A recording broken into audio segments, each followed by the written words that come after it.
No one could enter the cursed tower, but the human janitor was already living there. Before we dive into this story, drop a quick hi in the comments and tell me where you're watching from. It really helps support the channel. The obsidian spire rose from the dead center of the Galactic Preservation District, a monument to a civilization that had died, screaming 3,000 years ago. Its black surface absorbed light like a hungry void, and every species in the known galaxy gave it a wide berth. Every species except one, apparently, because Nathan Brooks had been living there for the past 6 months, and he was getting really tired of people acting surprised about it.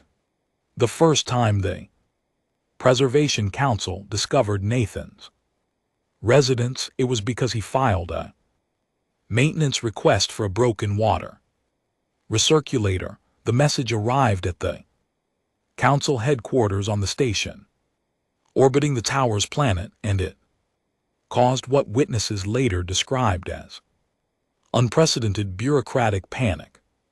Councillor Varick, a towering Calgarian with iridescent scales that shifted through colors based on emotional state, stared at the request form with scales flickering between confused purple and alarmed orange. The form read, "Water recirculator in residential unit 47, making weird grinding noise. Sounds like it's trying to achieve sentience. Please advise or send replacement parts. Thanks, Nathan Brooks, Custodial Services." Varick's assistant, a methodical Talvorian named Minda with 4 arms and compound eyes that could process visual data at remarkable speeds, leaned over to read the form. All 4 of her hands stopped moving at once, her usual sign of extreme shock. "Sir, this request appears to originate from inside the obsidian spire," Minda said carefully. "That's impossible," Varick replied, scales now a sickly green. "Nothing living can survive in the spire. The psychic emanations alone would drive any sentient being to madness within hours. We've lost 3 research teams just attempting to breach the entrance field. Nevertheless, the signature is authentic and recent, 20 minutes ago to be precise." Varick stood abruptly, his 7-foot frame towering over the desk. "Assemble a response team. Full protective gear. If someone is actually inside that cursed structure, they're either dead, dying, or about to provide us with the most significant scientific breakthrough in preservation council history." 6 hours later, a heavily shielded transport touched down at the base of the obsidian spire. The response team consisted of 12 members from various species, all equipped with the most advanced psychic shielding technology available. They had enough protective gear to explore a supernova, and they were sweating with fear before they even left the transport.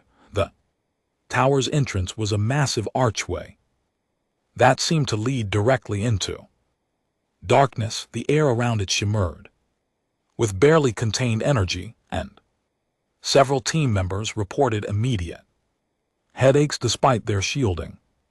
According to all previous research, stepping through that archway would result in immediate psychological breakdown, followed by physical decay, and finally a disturbing tendency for the victim's remains to be absorbed into the tower structure itself. Counselor Varick stood at the front of the group, his scales a determined silver. He raised one clawed hand to activate his communicator. "This is Preservation Council Emergency Response Team to any survivors within the obsidian spire.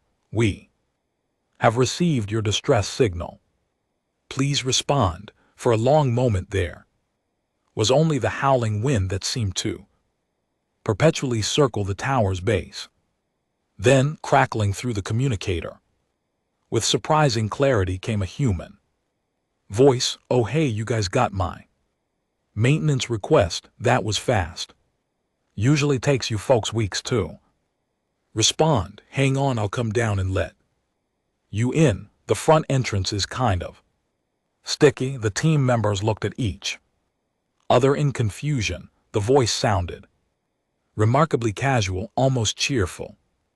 There was background noise that sounded suspiciously like music. 2 minutes later, the darkness within the archway shifted and a figure emerged. The entire response team took an involuntary step backward. The human was utterly ordinary. He wore a faded blue jumpsuit with custodial services patches on the shoulders, scuffed work boots, and a tool belt that jangled with various implements. He was average height for a human, maybe early 30s, with short brown hair and an easy smile.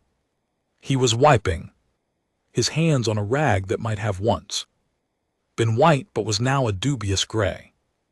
"Nathan Brooks," he said, extending a hand toward Varys, who stared at it like it might explode. "Sorry about the mess. I was reorganizing the Eastern Archive. When you panned, you guys want to come in? Fair warning, the elevator's out on floors 20 through 35, so we'll have to take the stairs if you want to see those levels." Minda was the first to find her voice. "You're alive." Nathan looked down at himself, then back at her with a grin. "Last time I checked, yeah, why wouldn't I be? Because you're inside the obsidian spire." Varric managed his scales, cycling through colors so rapidly they were almost strobing. "Most psychically toxic structure in the known galaxy. The emanations alone should have reduced your mind to fragments within the first hour." Nathan's expression shifted to one of genuine surprise. "Oh, is that what everyone's worried about? The psychic stuff?" He laughed, a sound so normal and human that it seemed to make the ancient stones around them shudder slightly. "Yeah, I noticed that when I first moved in. It was giving me some pretty intense headaches, but I figured out if you just kind of ignore it, it goes away. Like tinnitus, your brain just filters it out after a while." The entire response team stared at him in silence. Several members were running diagnostic scans on their equipment, certain that their translation matrices must be malfunctioning. "You just ignored it," Varric repeated slowly. "Well, yeah. I mean, at first I thought maybe the building was haunted or something, but then I realized it was probably just some kind of leftover security system from whoever built this place. Old buildings are always weird like that. You should see some of the stuff I dealt with back on Earth. Had a job in a converted factory once where the whole North Wing would just randomly smell like vanilla for no reason. Never figured that one out." Nathan patted the dark wall beside him with casual affection. "This old girl's got character, I'll give her that, but she's solid, good bones." Minda's compound eyes were processing data faster than her brain could keep up. "You've been living here for how long?" "About 6 months, I think. Lost track a bit. Time gets weird when you don't have to commute." Nathan gestured toward the archway. "Look, do you guys want to come in and check out the water recirculator, or are we going to stand out here all day? It's going to rain in about an hour, and trust me, you don't want to be outside when that happens. The tower does something weird to the weather patterns." Very made a decision that would later be described as either incredibly brave or spectacularly foolish. "Yes, show us." Nathan's face lit up. "Awesome, okay. Follow me and watch your step. Some of the floor plates in the entrance hall are a bit loose. I've been meaning to fix those, but I've been focused on the upper levels. You would not believe the dust situation up there. 3,000 years of accumulated grime is no joke. He turned and walked casually back through the archway into the darkness that had defeated every previous expedition. After a moment of hesitation, Varric followed. The rest of the team came after, bunched together like frightened children. The moment they crossed the threshold, every psychic alarm in their protective suits began screaming. Emanations hit them like a physical force, a howling void of rage and despair, and something older and hungrier than language could describe. 3 team members immediately collapsed. 2 more began screaming. Varric felt his mind begin to fragment, his carefully maintained sense of self shredding like paper in a hurricane, and then he heard Nathan's voice, calm and slightly annoyed. All right, you guys have all that protective gear on. That's actually making it worse. The tower doesn't like shields and barriers. It interprets them as threats. You're basically telling it you're here to fight. Through vision that was rapidly tunneling into darkness, Varric saw Nathan walk back over to him. The human reached out and with surprising gentleness began deactivating Varric's psychic shielding. Wait, don't, Varric tried to say, but his voice wouldn't work properly. Trust me, Nathan said. I know it seems backward, but you've got to let the defenses down. The tower needs to know you're not a threat. The psychic shielding powered off. Varric braced himself for the full force of the spire's malevolence to crash into his unprotected mind. Instead, the howling void pulled back. It didn't disappear. Exactly. It was more like it stepped back to observe a massive predator, deciding this particular prey wasn't worth the effort. There you go, Nathan said, studying Varric as the Kalian's legs threatened to give out. Just breathe. Let it wash over you. Don't fight it. Varric did as instructed, mainly because he was too shocked to do anything else. The psychic pressure was still there, but it was no longer actively trying to destroy him. It was like standing in a room with a barely contained explosion, knowing it could go off at any moment, but trusting that it wouldn't. Nathan moved through the team, deactivating protective systems and offering reassurances. There you go. That's better. You guys okay? Nobody's bleeding from the eyes or anything. That's a good sign. First time I came in here, I thought my head was going to pop like a balloon, but you get used to it. Within 5 minutes, the entire team was standing inside the Obsidian Spire's entrance hall, unshielded and alive. They looked around in wonder and terror. The interior was vast. The entrance hall alone could have housed a small starship, with walls that rose into darkness and a floor made of that same light-absorbing black material. But what caught everyone's attention were the distinctly human touches scattered throughout. There was a portable music player in one corner, currently playing something with a cheerful acoustic guitar. A coffee maker sat on what might have once been a ceremonial altar with a handwritten sign that said, "Please wash your mug." Several cleaning carts were parked along one wall, organized with the precision of someone who took their custodial duties seriously. And in the center of the hall, incongruous and impossible, was a small garden, actual plants growing in soil that Nathan had apparently brought in himself, thriving under portable grow lights. I got tired Of eating ration bars, Nathan explained. When he saw them staring, turns out the towers got this whole underground water system completely pure too. Once I tapped into that, I figured I might as well grow some vegetables. The tomatoes are doing great. Minda walked slowly toward the garden, her forearms hanging limply at her sides. This is impossible. I mean, it's just basic hydroponics. Nathan said modestly. I watched some tutorials on the local net. It's not that hard once you get the pH balance right. Not the garden, Minda said, her voice strained. All of this you living here, surviving the tower should have killed you. Nathan looked around at the dark walls, his expression thoughtful.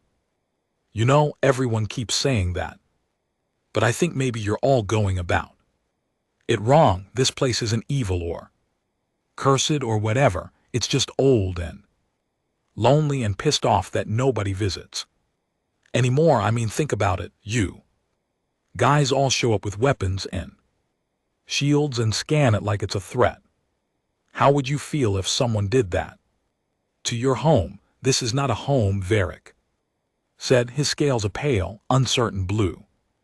This is a tomb, a monument to the Voidorn, a species that mastered psychic warfare so thoroughly they nearly destroyed the entire sector before they turned their weapons on themselves in a final orgy of madness. Yeah, I read about that in the historical database, Nathan said, nodding. Pretty messed up. But that was 3,000 years ago. Voidborn are gone. This is just their building now, and somebody's got to take care of it. He started walking deeper into the tower, clearly expecting them to follow. After exchanging glances, they did. Nathan gave them a tour that would have been mundane if it weren't taking place in the most feared structure in the galaxy. He showed them the maintenance sublevels where he'd repaired several failing power systems.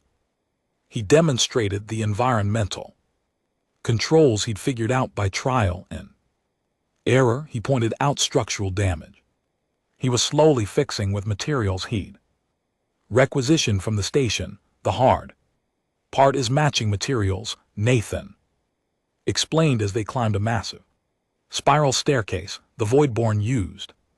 Construction techniques we don't really understand anymore, but I found you can usually substitute with standard door steel if you brace it properly. It's not pretty, but it holds. They reached the residential level where Nathan had been living. His quarters were a series of connected rooms that the Voidorn had probably used for something ritualistic and terrifying. Nathan had turned them into a surprisingly cozy apartment. There was a bed, a small kitchen area, desk with a computer, and walls covered in hand-drawn charts and notes. This is my living space, Nathan said, sounding slightly embarrassed. I know it's kind of a mess. I've been working on cataloging the tower systems, and I haven't had time to clean up. Charts on the walls were intricate maps of the tower's layout, power conduits, water systems, and what appeared to be the psychic emanation patterns. Nathan had been studying the building, learning it, understanding it in a way that no research team had ever managed. You mapped the psychic fields, Minda said, moving closer to examine the charts.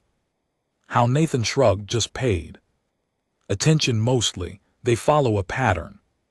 See, it's strongest here in the central core, and it pulses in these kind of wave cycles. Once you figure out the timing, you can move through the tower without hitting the really bad spots. And what is the central core? Varric asked, though part of him didn't want to know the answer. Nathan's expression became more serious. I haven't been there yet. It's up on level 92. Whatever's generating the psychic field is coming from there. I figured I'd work my way up slowly, get the tower used to me being here, but yeah, eventually I want to see what's at the heart of this place. The team spent 3 hours in the tower documenting everything with increasingly frantic energy. Nathan showed them the archives, vast libraries of void or knowledge that previous expeditions had never reached. He demonstrated the still functional transit systems. He even made them coffee from his precious supply served in mismatched mugs he brought from the station. Finally, Varric had to ask the question that was consuming him. Why are you here, Nathan Brooks? Of all the places in the galaxy you could be, why choose to live in the Obsidian Spire? Nathan was quiet for a moment, looking around at the dark walls with something that might have been affection. I was working as a janitor on the station. Pretty boring job, honestly, cleaning the same corridors, fixing the same broken dispensers. Then I heard about this place. Everyone talked about how dangerous it was, how nobody could survive here, and I thought, well, it's probably just dirty and in need of basic maintenance, right? Old buildings always get a reputation when they're not properly cared for. He paused, running a hand along the black wall, so I came down to take a look. Figured I'd just check it out, see if maybe the problem was something simple like a gas leak or faulty wiring. And when I got here, I felt it, the psychic pressure, and it was bad. Yeah, real bad. But underneath that, I felt something else. The tower was in pain. It had been alone for 3,000 years, slowly falling apart with nobody to help it, nobody even willing to try. Nathan looked at Very with clear, honest eyes. I'm a janitor. It's not a glamorous job, but it's important. Buildings need care. They need someone to notice when things break, to fix the small problems before they become big ones. And this building has been screaming for help for 3 millennia. But everyone's been too scared to listen. So you moved in, Minda said softly. So I moved in. Figured the worst that could happen is I'd die. And honestly, my life on the station wasn't that great anyway, but I didn't die. And once I started fixing things, started taking care of the place, the psychic pressure eased up. The tower recognized that I was trying to help, and now this is home. Very felt something shift in his understanding of the universe. He had spent decades studying the Obsidian Spire from a safe distance, trying to understand it through instruments and theory. This human had simply walked in with a mop and a toolbox and decided to help. The water recirculator, Varric said suddenly. You actually need it fixed. Nathan grinned. Yeah, it's really annoying. Keeps me up at night with that grinding noise. You think you could send someone down with the parts, or I can come pick them up if that's easier.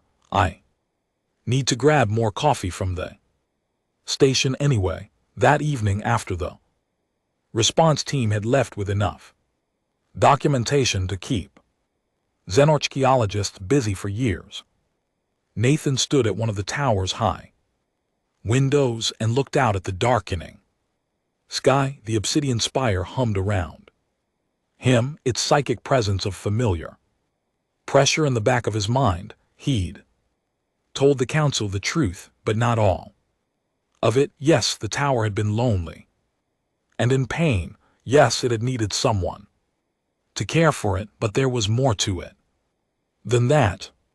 Nathan had felt from the very first moment he'd crossed the threshold that the tower had been waiting, not for anyone, for him specifically. The Voidborn had built this place with purposes that went beyond mere construction, they'd woven something into its very structure, something that had survived their extinction. The tower needed a caretaker, not a researcher or a warrior or a psychic master. It needed someone humble enough to see value in simple maintenance, someone stubborn enough to ignore 3,000 years of accumulated fear, and someone compassionate enough to hear a building's pain and respond to it.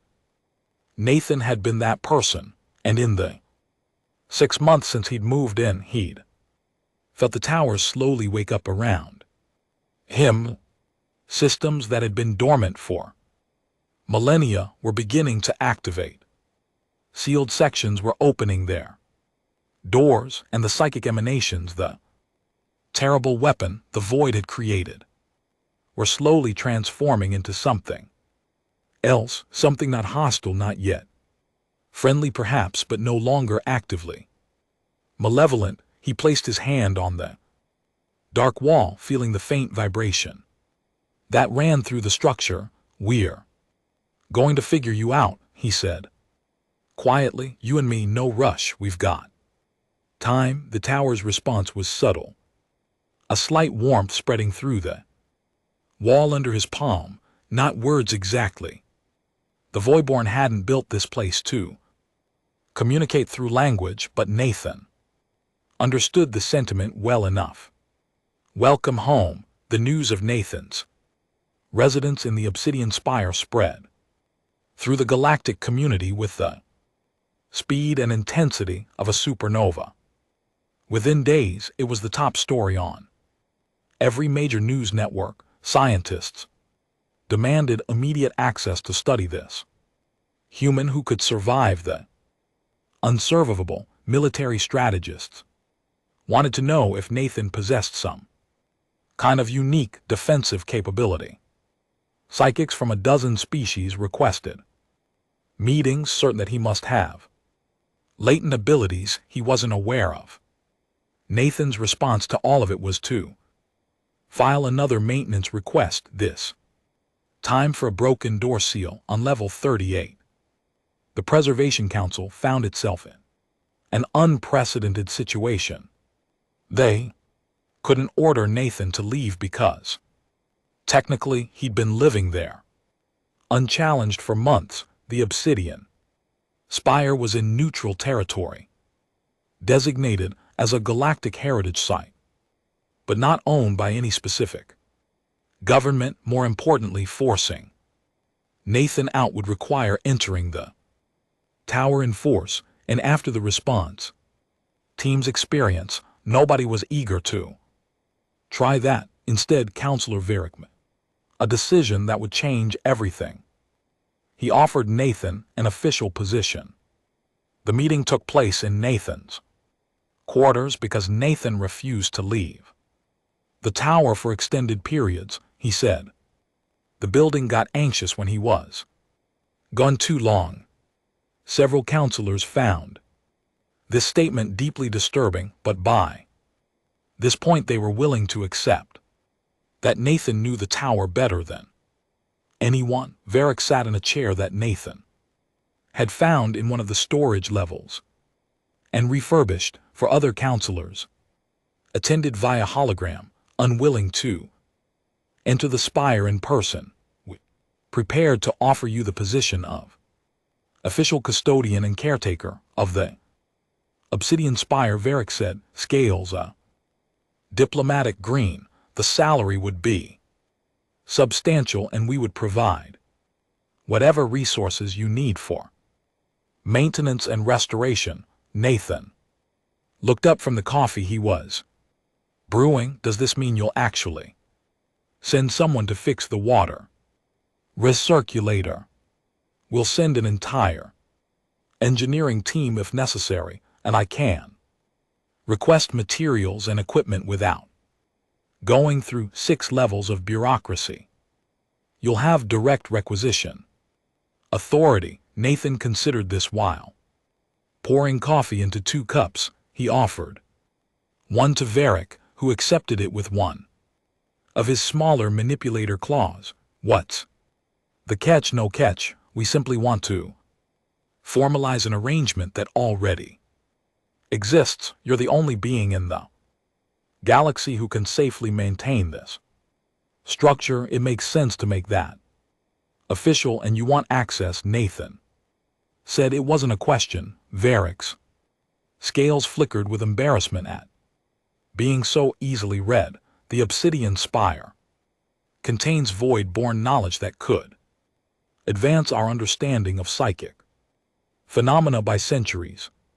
If you could facilitate research teams. No, Nathan said simply. The holographic counselors stirred with surprise. Varric leaned forward. I'm sorry, no research teams. Not yet. The tower isn't ready for that. It barely tolerates me, and I've been working my ass off to build trust with it. You send in a bunch of scientists poking around trying to take things apart to study them, and we'll be back to square one. Except this time the tower might decide to do something more active about intruders. Are you saying the tower is sentient? One of the holographic counselors asked, a nervous Tivorian with too many eyes. Nathan shrugged. I'm saying it's aware. I don't know if that's the same thing as sentient, but it knows when people are here, and it knows what their intentions are. You come in with respect, with the intention to help and preserve. It'll tolerate you. You come in to exploit or damage or take, and it'll crush you. He sipped his coffee completely calm. I'll accept the position and the resources. I'll even start detailed documentation that your researchers can study, but nobody enters this tower without my permission, and nobody takes anything out without my approval. Those are my terms. The counselors conferred in whispers and private channels. Finally, Varric nodded. Agreed. You'll have full authority over access to the spire. Great, Nathan said, smiling. In that case, I should probably tell you about the things I've found in the Eastern Archive. You're going to want to sit down for this. Over the next few weeks, Nathan began sending reports to the council that revolutionized their understanding of the Voidorn civilization. The information wasn't tactical or military, which disappointed some factions. Instead, it was mundane, everyday details about Voidorn life. Their art, their literature, their philosophy. Nathan had found personal journals, family records, children's toys. He was reconstructing not the terrifying psychic warriors that had nearly destroyed the sector, but the ordinary people who had lived and loved and died in this place. The Void-born hadn't been monsters. They'd been people who had made terrible choices with their abilities, who had weaponized their own minds until they destroyed themselves. The obsidian spire had been built as a sanctuary, a place meant to preserve their culture and knowledge for whatever came after. The psychic defenses weren't meant to kill, they were meant to test, to ensure that only someone truly willing to understand, truly willing to help rather than exploit could access what lay within. For 3,000 years, everyone who approached the spire had come with fear, with weapons, with the intention to conquer or study or control. The tower had responded accordingly. Nathan had arrived with a mop and a genuine desire to help, and the tower had opened its doors. The breakthrough came on a Tuesday, approximately 8 months after Nathan had first moved in. He'd been working his way up the tower level by level, cataloging and repairing as he went. He'd finally reached level 92, where the psychic emanations originated. Nathan stood before a massive sealed door, his hand resting on the dark surface. He could feel the power behind it, a presence so vast and old that it made the rest of the tower's defenses feel like whispers. This was the heart, the core, whatever the Void-born had left behind. It was here. Okay, Nathan said quietly, I think we're ready for this. You and me, let's see what you've been protecting all this time. The door had no visible controls, no mechanical locks. It responded to intention, to worthiness. Nathan pressed his palm flat against it and pushed, not with physical force but with the same openness and respect he'd shown the tower from the beginning. For a long moment nothing happened. Then, with a sound like a long H-held breath being released, the door opened. The room beyond was circular and vast, with walls that seemed to extend into impossible dimensions. In the center floated a crystalline structure pulsing with light that hurt to look at directly. This was the source of the psychic field, the heart of the obsidian spire. Nathan walked toward it slowly, and as he did, he felt the presence regard him. It wasn't hostile. It was curious, and under that, desperately hopeful. The crystal was a repository. He realized the last legacy of the Voidorn people. They had known they were destroying themselves, that their weaponized psychic abilities had created a feedback loop that would lead to extinction. In their final days, they had built this place and created this guardian to protect their true legacy, not their weapons or their conquests, their souls. Every Void-born who had died in the final madness had left an imprint here, a fragment of their consciousness preserved in crystalline matrix. Billions of minds sleeping and dreaming, waiting for someone who could understand what they had become and why they had failed. Nathan stood before the crystal and spoke, his voice steady despite the tears on his face. I see you, I understand, and I'm sorry nobody came sooner. The psychic presence that had defended the tower for 3 millennia reached out to touch Nathan's mind. It was gentle questioning. It wanted to know if he would help them, if he would stay, if he would give their memories and their mistakes meaning by preserving them and sharing them with those who came after. Yeah, Nathan said, yeah, I can do that. That's what I'm here for. The crystal pulsed once, bright enough to light the entire room, and then, like a burden finally shared, the psychic pressure throughout the entire tower released, not disappeared, but transformed. The obsidian spire had been a fortress, a warning, a test. Now it was a library, a memorial, a gift to the future. Nathan felt the chain ripple through the structure. Doors that had been sealed opened, systems that had been dormant activated. The tower was waking up fully for the first time in 3,000 years, and it was no longer alone.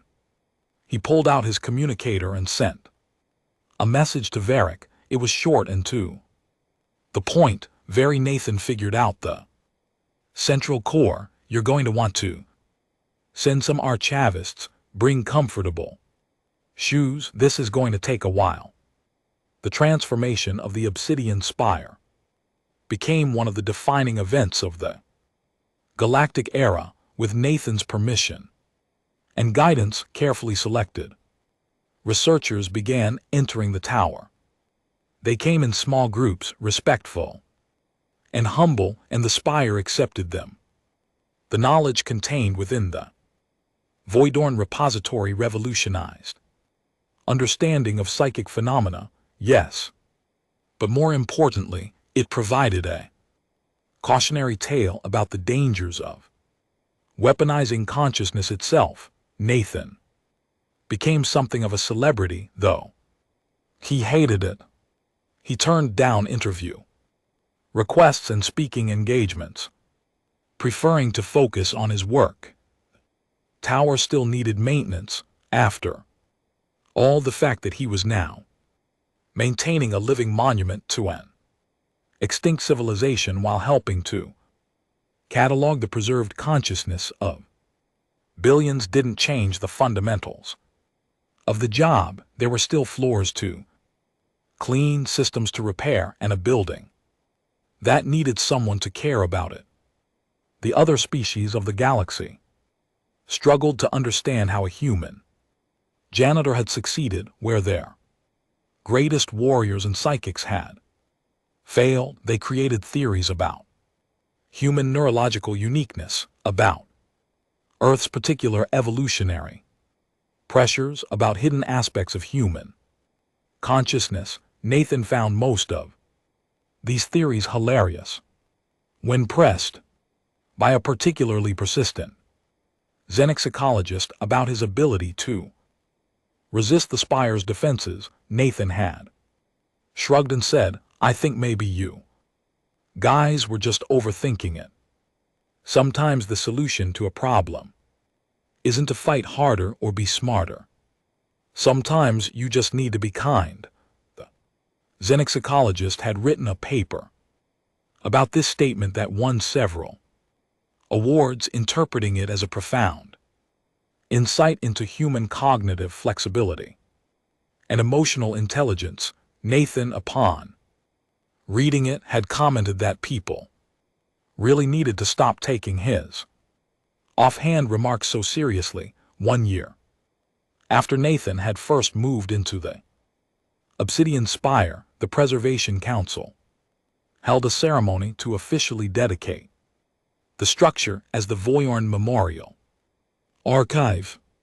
Dignitaries from across the galaxy attended. There were speeches about the importance of preserving dangerous knowledge, about learning from the mistakes of the past, about the courage required to face fear with compassion. Nathan attended because Very had asked him to, and he liked Varric. He wore his cleanest jumpsuit and stood uncomfortably while people congratulated him on his historic achievement. He was relieved when the ceremony ended and he could return to the tower. That evening, he sat in his quarters with a cup of coffee, looking at the charts on his walls. He'd mapped 98 of the tower's 120 levels. There was still so much to explore, so much to understand.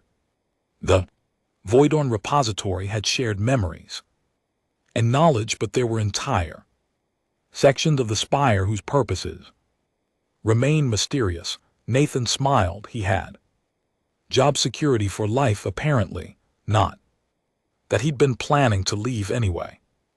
A gentle pulse of psychic energy rippled through the room, the tower's way of getting his attention. Nathan had learned to interpret these pulses over the months. This one felt curious, questioning. "Yeah, I'm okay," Nathan said aloud, just thinking about how weird my life has gotten. A year ago I was cleaning bathroom dispensers on the station. Now I'm the custodian of the most famous building in the galaxy and roommates with the collective consciousness of an extinct civilization. It's been quite the career change. Another pulse. This one feeling amused. Nathan had come to appreciate the tower's sense of humor. It was dry and subtle, but it was there. "You know what the funny thing is?" Nathan continued, standing and walking to the window. "Everyone acts like I did something incredible, like I'm some kind of hero, but I just did my job. I saw a building that needed help and I helped it. That's all." The tower's response was complex, layered with emotions that didn't translate easily into words. Gratitude, affection, respect, and something else. A sense that Nathan was exactly where he was meant to be, doing exactly what he was meant to do. Nathan placed his hand on the dark wall, feeling the familiar warmth. Yeah, I think so too. Thanks for letting me stay. The years that followed established a new normal for the Obsidian Spire. It became a place of pilgrimage, of study, of reflection. Researchers came to learn from the Voidborn's mistakes. Psychics came to test themselves against the repositories. Challenges with Nathan's supervision. Artists came to be inspired by the alien beauty of the architecture. Nathan managed it all with the same straightforward competence he'd always had. He created a rotation schedule for researchers, established safety protocols, and maintained a strict policy about respecting the tower and the memories it contained. Anyone who came with disrespect or greed found themselves politely but firmly escorted out, usually with psychic pressure that gave them migraines for days. The tower had learned from Nathan. It no longer killed intruders, it just made them very uncomfortable until they left. One of Nathan's first challenges came 3 months after the tower opened to supervised research. A Vitoran military delegation arrived, led by General Krask, a being whose reputation for ruthless efficiency was known across several sectors.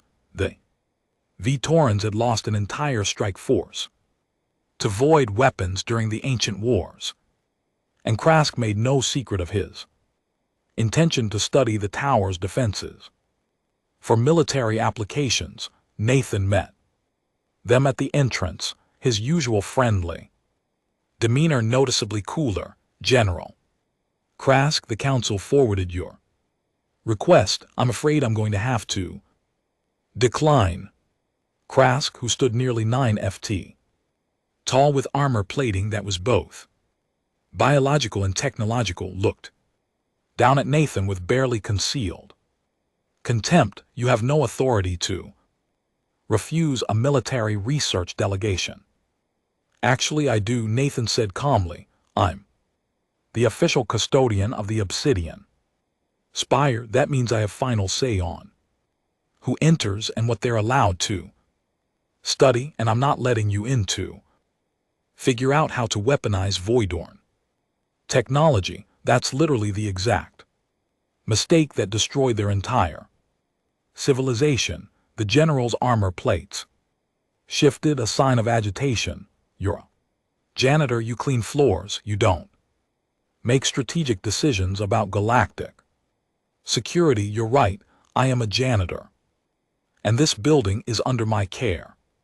The Voidborn created weapons that nearly destroyed the sector, and then those weapons turned inward and destroyed them. Their final act was to preserve their history so others could learn from their mistakes. I'm not going to dishonor that legacy by helping you repeat those mistakes. Crash took a threatening step forward behind Nathan.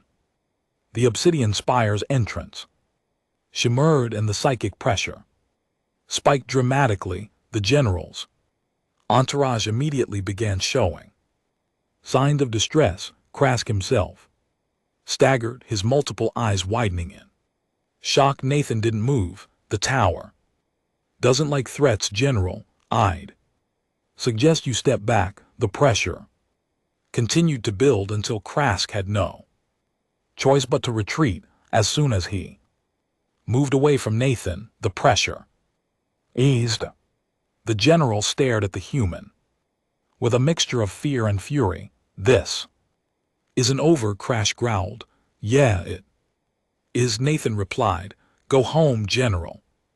There's nothing here for you. The delegation left, and Nathan filed a report with the council about the incident. When some council members suggested he'd been too harsh, Nathan's response was simple. The tower is a memorial, not an armory. Anyone who can't respect that doesn't get in. No exceptions. The council backed him up, recognizing that Nathan's relationship with the spire was the only thing keeping it from returning to its hostile state. General Crack filed formal complaints, but they went nowhere. Nathan Brooks, the human janitor, had more authority over one of the galaxy's most significant sites than most military leaders, and there was nothing anyone could do about it. The incident established Nathan's reputation as someone who couldn't be intimidated or swayed by rank or status. He treated everyone the same, whether they were famous researchers or first-time visitors, powerful politicians or curious students. If they showed respect, he welcomed them. If they didn't, he showed them the door. Often, with the tower's psychic assistants, Nathan trained a small staff of assistants, carefully selected individuals who understood that they were maintaining a memorial, not exploiting a resource. The first was Minda, the Talvorian assistant to Counselor Varick. She had been on the initial response team and had never forgotten the experience of standing inside the spire unshielded and alive. "I want to learn," she said when she approached Nathan about working at the tower. "I want to understand what you understand." Nathan studied her with his usual directness. "It's not glamorous work, Minda. Most days it's just maintenance and cleaning. I spend more time fixing broken environmental systems than I do exploring ancient mysteries. I understand. I still want to help. All right, but you need to know the tower will test you. It tested me, and it'll test everyone who wants to work here. Long term, can you handle that?" Minda's compound eyes gleamed with determination. "I can handle it."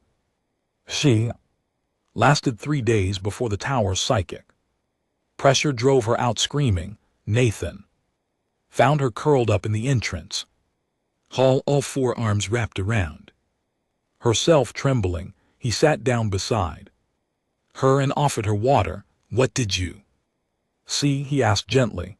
"Everything I've ever feared," Minda whispered. "Every mistake I've made, every person I've hurt, every failing I've tried to hide. It showed me myself, and I couldn't bear it." Nathan nodded. "Yeah, it does that. The Voidorn built this place to test worthiness, and their idea of a test was to confront you with your own darkness. It's not trying to be cruel. It's trying to see if you can face yourself honestly." I can't go back in there." "That's okay. Not everyone can. It doesn't mean you're weak. It means you're human." "Well, Tivorian, but you know what I mean." Mind looked at him with wonder. "How do you do it? How do you face that every day?" Nathan was quiet for a moment. "I guess I've spent enough time alone with my thoughts that the tower doesn't show me anything I haven't already faced. I know I'm flawed, and I've made mistakes. I don't hide from that, and maybe that's why the tower accepts me. I'm not trying to be something I'm not." Minda left the spire that day and didn't return for 6 months. When she came back, she was different, quieter, more centered. She walked up to Nathan and said simply, "I'm ready to try again." This time she lasted a week before the pressure became too much, but it was progress. Over the following year, Minda gradually built up her tolerance, learning to coexist with the tower's judgment the way Nathan did. She never became as comfortable with it as Nathan was, but she became competent enough to assist with daily operations. Others followed. A young Calderian named Tresh, who had studied Voidborn history and wanted to help preserve their legacy. A human woman named Sarah Morgan, who had worked as an archaeologist and saw the spire as the discovery of a lifetime. A philosophical Rillian named Sun, who believed that Tower's psychic challenges could help beings achieve enlightenment. Each of them went through the tower's testing. Some failed and left, others persevered and joined Nathan's small team. Together, they created a community.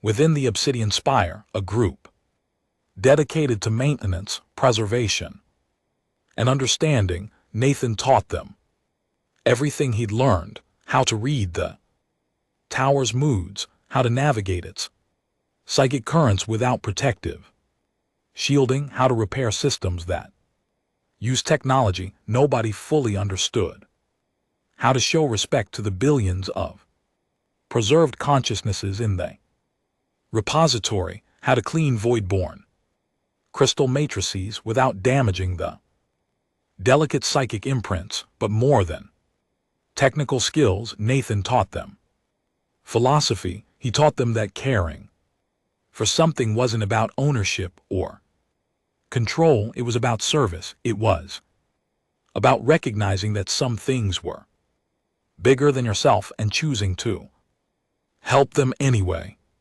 It was about finding meaning in humble work and taking pride in doing that work well. A lot of people think janitors are at the bottom of the ladder, Nathan said during one training session. They think it's a job you do when you can't do anything better, but I think they're wrong. Janitors are the people who keep everything functioning. We're the ones who notice when things break before anyone else does. We maintain the foundation that lets everyone else do their important work. There's honor in that. His assistants, drawn from species across the galaxy, listened and learned. They came to understand why the Obsidian Spire had accepted this unremarkable human when it had rejected everyone else. Nathan didn't see the tower as a trophy to be claimed or a resource to be exploited. He saw it as a responsibility to be honored, and he approached that responsibility with genuine humility and care. But Nathan remained the heart of it all. He was the one the tower trusted most, the one who could venture into its deepest levels and its most dangerous archives. He was the translator between a structure that thought in psychic wavelengths and people who thought in words. The most profound moment during Nathan's second year at the Spire. He had been working in the central repository, the crystalline chamber that housed the preserved consciousness of the Voidorn people. The repository had a way of sharing memories, allowing those who were sensitive enough to experience fragments of Voidborn lives. Nathan had experienced hundreds of these memories. By now, he'd seen Voidborn children playing in gardens that no longer existed. He'd felt the love between bonded pairs. He'd witnessed the slow corruption of their society as they became obsessed with psychic power, turning their gifts into weapons, their culture into a military machine. But on this particular day, the repository shared something different. It showed Nathan the end. He found himself experiencing the final hours of a void-born named Sarah, a builder who had helped construct the Obsidian Spire. Sarah had known what was coming. The psychic weapons had become too powerful, too unstable. The feedback loops were cascading out of control. The entire civilization was tearing itself apart, mind by mind, soul by soul. In those final hours, Sarah and others like him had made a choice. They could have fled. They could have tried to save themselves. Instead, they stayed. They poured every ounce of their remaining strength into completing the repository, into preserving not the weapons or the power, but the memories, the truth of what they had been before they lost themselves. Nathan felt Saratha's despair as the psychic maelstrom consumed his people. He felt the determination to create something meaningful from the ashes, and in the final moment before Sarah's consciousness joined the billions. Already in the repository, Nathan felt something else, hope, a desperate, fragile hope that someday someone would come, someone would understand, someone would care. When Nathan emerged from the memory, he was crying. He placed his hand on the crystalline matrix and spoke to the presence within. I understand. Now, you weren't waiting for a warrior or a psychic master. You were waiting for someone who would care about your story, about what you were, not just what you became. That's what I'm here to do, I promise. The repository pulsed with an emotion so powerful that Nathan staggered. It was gratitude so profound.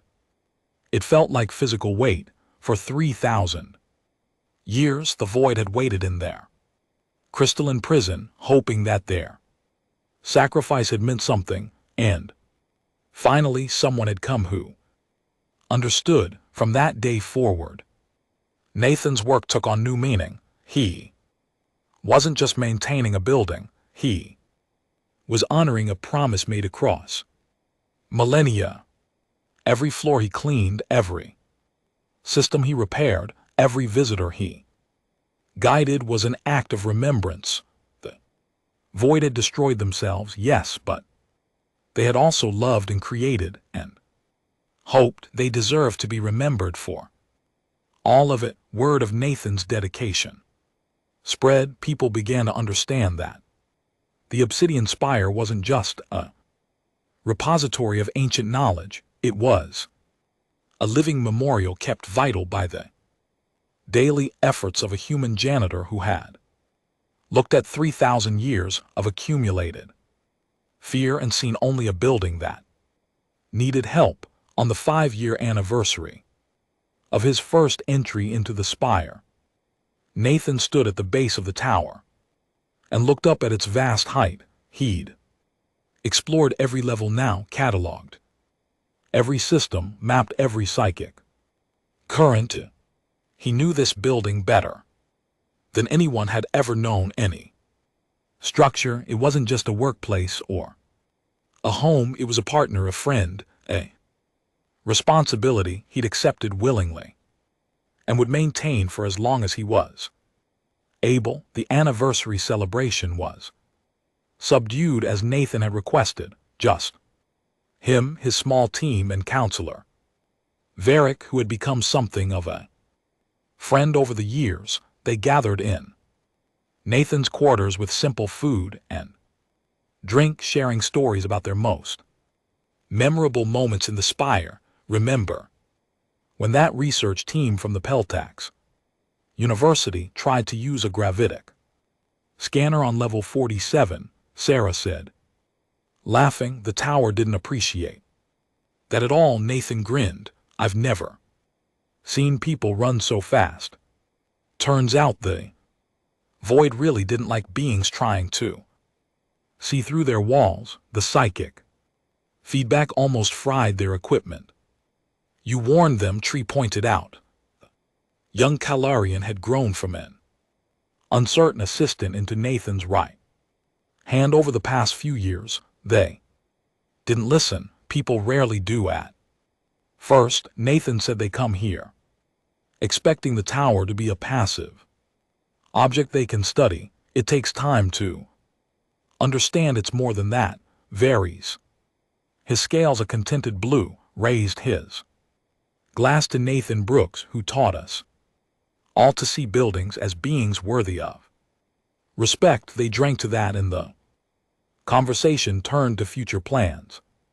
Nathan had been working on a project for months, something he hadn't shared with anyone yet. But tonight, surrounded by people he trusted, he decided to reveal it. I've been thinking about something, Nathan said. The repository contains billions of void-born consciousnesses right there, preserved, but they're not really alive. They're more like recordings, memories, without the ability to make new ones. That's correct, Varick said. The crystalline matrix preserves the psychic imprint at the moment of death. It's an incredibly advanced form of data storage, but it's static. What if it didn't have to be? Nathan asked. What if we could find a way to let them interact with the present, not resurrect them exactly, but allow them to experience the galaxy as it is now? Through us. The room fell silent. Sarah was the first to speak. Nathan, are you suggesting what I think you're suggesting? A psychic interface, Nathan said, something that would allow willing participants to form a temporary connection with the repository. The Voidborn could experience the world through our senses, see what their legacy has become, and we could learn from them directly, ask questions, understand their history in ways no amount of research could achieve. Minda's forearms moved in agitation. That's incredibly dangerous. The void psychic weapons were created by beings who could merge minds. If we create an interface, we risk allowing hostile imprints to access living brains. I know the risks, Nathan said calmly, but I've been communing with the repository for 5 years. I felt the Voidborn presence.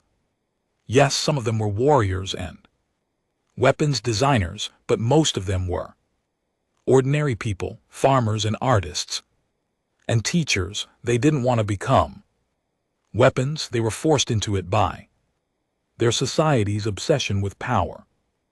Don't they deserve a chance to be remembered as more than monsters? Varick leaned forward, scales shifting through thoughtful colors. You've already tested this, haven't you? Nathan nodded. 3 months ago, I established a basic connection with a Voidborn named Caller. She was a botanist specialized in creating gardens that could grow in harsh environments. Through me, she saw the garden I built in the entrance hall, the tomatoes, the herbs, and she was happy. Varick, for the first time in 3,000 years, she experienced joy and the risks. Tresh asked, what happened to you during this connection? It was intense, Nathan admitted. Our minds touched, and for a few minutes I could feel what she felt, remember what she remembered, but she never tried to control me or harm me. She was just grateful to experience life again, even secondhand. When the connection ended, I was exhausted, but I was fine. Soon, the philosophical Rillian spoke in his slow, measured way. This could change everything. If we could communicate directly with the Voidborn, we could finally understand the full scope of their civilization, the mistakes they made, yes, but also the beauty they created, the knowledge they accumulated. It would be the greatest archaeological breakthrough in galactic history, or the greatest disaster, Minda countered. If even one hostile consciousness manages to hijack a living mind, then we establish protocols, Nathan interrupted. We screen participants carefully. We start with short supervised connections. We monitor everything and shut down at the first sign of danger, but we try, because these beings deserve better than to be locked away forever, remembered only as cautionary tales. The debate continued for hours. By the end of it, they had agreed to submit a proposal to the Preservation Council for what Nathan called the Voidborn Interface Project. It would require extensive safety reviews, technological development, and ethical oversight, but if it succeeded, it would transform the Obsidian Spire from a memorial to the dead into a bridge between past and present. The project took 2 years to approve and another year to implement. The interface chamber was built on level 70, halfway between the living quarters and the central Repository. It was a circular room with comfortable seating and advanced monitoring equipment. The interface itself was a smaller version of the repository's crystalline matrix, carefully attuned to allow controlled psychic connections. The first official test involved Nathan and a volunteer void-born consciousness named Trick, a historian who had documented his civilization's decline. Nathan sat in the interface chair while Sarah and Minda monitored his vital signs and psychic activity. Varric watched from the observation window, scales shifting nervously. Nathan closed his eyes and opened mind. The connection formed gradually, a gentle merging of consciousness. He felt Trick's presence, ancient and weary, tentatively reaching out. Hello, Nathan. Thought I'm Nathan Brooks, thank you for agreeing to this. The response came, not in words but in emotions and concepts: curiosity, caution, hope, and then gradually TK began to share memories. Nathan saw the void-born civilization at its height, a culture of incredible beauty and achievement. He saw the first experiments with psychic weaponization, the voices that warned against it, the voices that were ignored. He saw the slow corruption, the descent into madness, and finally the desperate creation of the obsidian spire as a last testament to what they had been.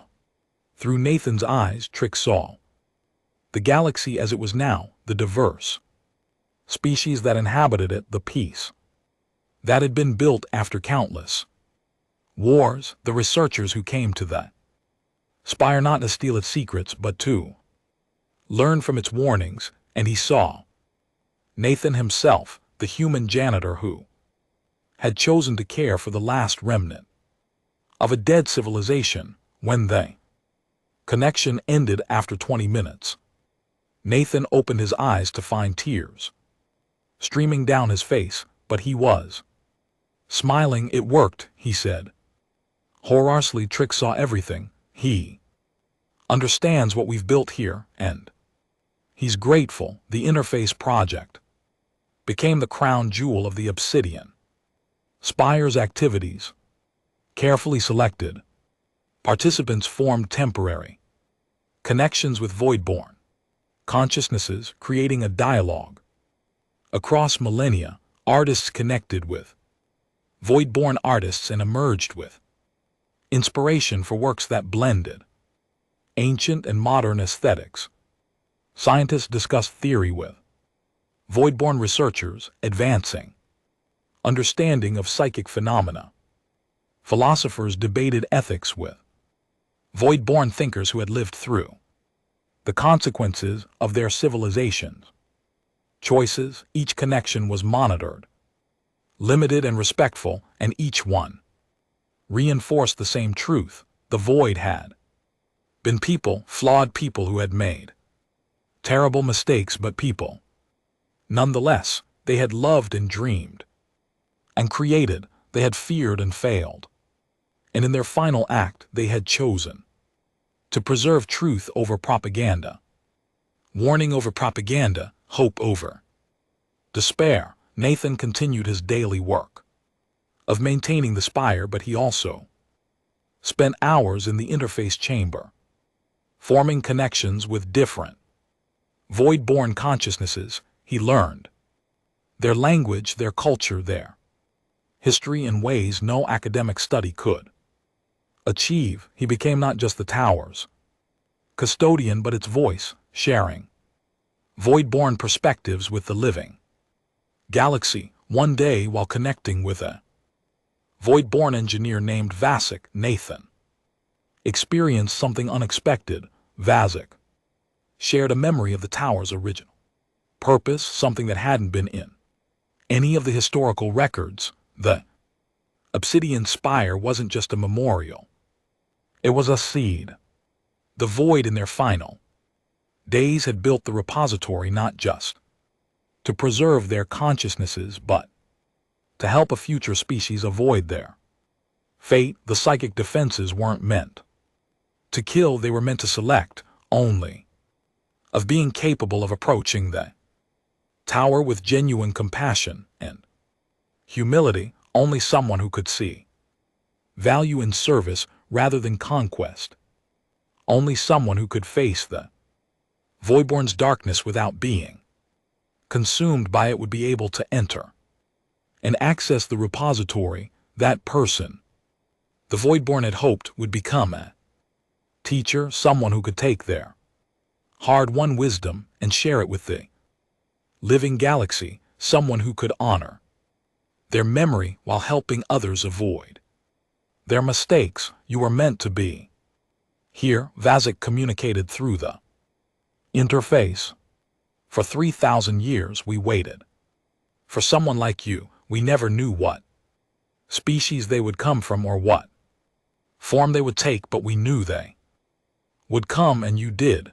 Nathan sat with that revelation for a long time after the connection ended. The Voidborn hadn't just accepted him as the tower's custodian, they had been waiting for him or someone like him since the moment they built the spire. Every janitor who had ever taken pride in their work, every humble person who had chosen service over glory, every being who had looked at something broken and decided to fix it, any of them could have been the one. It just happened to be Nathan. So what do I do now? Nathan asked the empty interface chamber.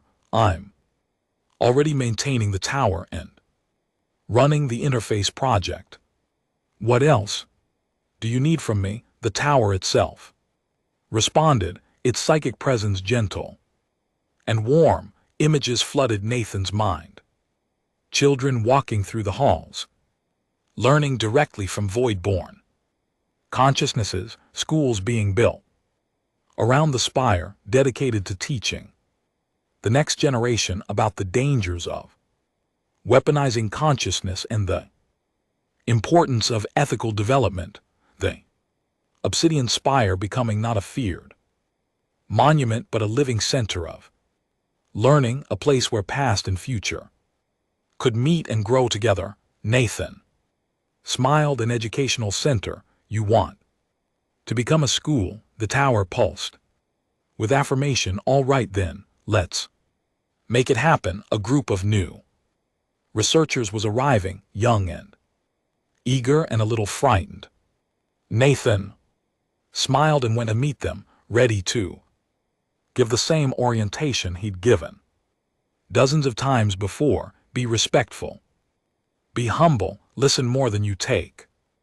Remember that you're a guest in a memorial to billions of lives. As he walked, the Obsidian Spire hummed contentedly around him. It had been alone for 3,000 years, slowly dying, its purpose forgotten and its warnings unheeded. Then a human janitor had walked through its doors with a mop and a willingness to help, and everything had changed. Nobody could enter the cursed tower, they had said, but the human janitor was already living there, and he had no intention of leaving. He had a job to do. After all, buildings needed maintenance, even cursed ones, especially cursed ones. And in the end, that simple truth had saved not just the Obsidian Spire but the legacy of an entire civilization. Sometimes the galaxy didn't need warriors or geniuses or heroes. Sometimes it just needed someone willing to clean the floors and fix what was broken, one small repair at a time. Nathan Brooks was that person, and the Obsidian Spire was grateful. The tower pulsed with contentment, its psychic field wrapping around Nathan like a warm blanket. In the depths of the crystalline repository, billions of preserved consciousnesses rested easier, knowing their stories would be told, their mistakes would be learned from, and their home would be cared for by Someone who genuinely loved it in the grand scheme of galactic history. Nathan Brooks was just a janitor. But to the Obsidian Spire and the legacy of the Voidorn, he was everything. He was the caretaker who had come when everyone else had given up. He was the human who had looked at something everyone else feared and seen something worth saving. And that made all the difference. And that was the end of the story. If you listened all the way to here, don't forget to leave feedback about what you thought of the story in the comments. Whether positive or negative, your feedback helps us improve. Also, leave your like and subscribe to the channel for more stories like this one, and I'll leave here on the screen another video that I'm sure you'll like. Big hug and see you in the next